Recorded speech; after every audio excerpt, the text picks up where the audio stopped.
Oui, allô tout le monde, comment ça va? C'est Robin qui est là. Aujourd'hui, je veux vous partager un petit truc bien intéressant parce qu'il y a beaucoup de personnes qui commencent à faire de la publicité sur Facebook. Puis la façon qu'ils vont s'y prendre, des fois, ils ne savent pas comment aller cibler des nouvelles personnes. Puis quand on fait une publicité, il y a tout le temps une option où est-ce qu'on peut cibler par intérêt. Finalement, les intérêts, c'est quoi sur Facebook? C'est que tous les comportements, le comportement que vous avez sur Facebook, c'est-à-dire les pages que vous allez aimer, les informations que vous partagez, les publicités que vous allez cliquer, tout ça est emmagasiné.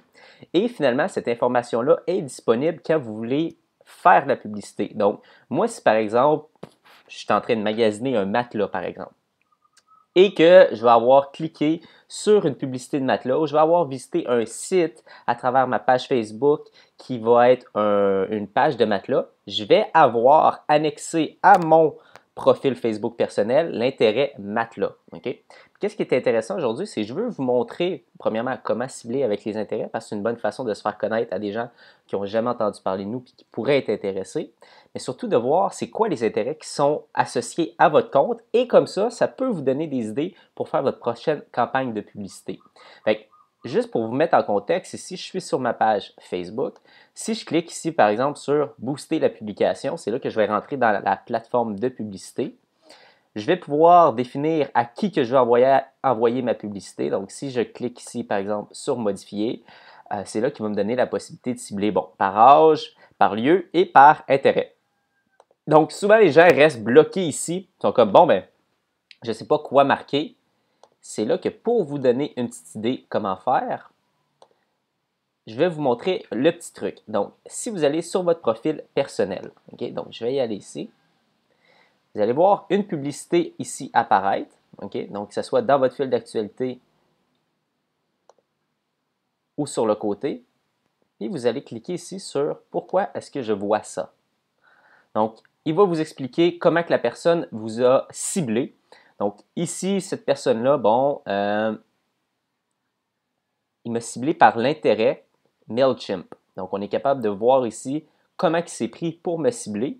Et si vous cliquez ici sur Gérer vos préférences publicitaires, vous allez avoir tous les intérêts associés à votre compte.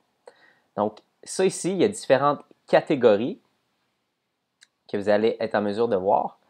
Et justement, le fameux intérêt matelas que je parlais, je le retrouve ici. Et quand vous allez cliquer, par exemple, sur un intérêt qui est à votre compte, vous allez pouvoir voir des exemples de publicité d'autres personnes, dans le fond, qui vont avoir payé pour vous cibler avec cet intérêt-là. Donc, ici, on est capable de voir une publicité qui utilise l'intérêt matelas. Donc, ça peut vous donner des fois des idées de dire, bon, ben, je ne sais pas trop comment faire ma publicité. Allez voir vos centres ici d'intérêt.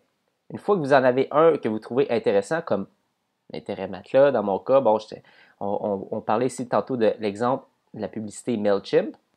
Donc, toutes les personnes, tous les annonceurs qui vont avoir utilisé l'intérêt MailChimp pour me cibler, j'ai des exemples de publicité ici. Et souvent, un exemple de publicité, ben, c'est probablement une publicité qui risque de bien fonctionner. Donc, des fois, de la manière que ça va avoir été écrit, l'offre qu'ils vont faire dans la publicité, inspirez-vous de ça pour faire vous-même vos propres publicités et avoir des idées. Un petit truc avant de terminer, je vous conseille de ne pas accumuler une tonne d'intérêts quand vous ciblez. Allez-y un à la fois, puis à travers le temps, essayez de comprendre et de voir lequel qui va vous donner les meilleurs intérêts. Des fois, une des plus grosses erreurs que les gens vont faire, c'est qu'ils vont mettre 7, 8, 10, 15, 20 intérêts. Là, c'est tellement dilué, donc on ne pourra pas savoir finalement quel intérêt va apporter de meilleurs résultats. Faites des tests tranquillement. Puis à travers le temps, vous allez être en mesure de savoir c'est quoi l'intérêt qui fonctionne le plus et le mieux pour vous. Donc, sur ce, passez une bonne fin de journée. On se dit à très bientôt. Et si vous voulez partager cette vidéo-là, ça me donne tout le temps un petit coup de main d'aller chercher des nouvelles personnes. Donc, merci beaucoup et à très bientôt. Bye bye.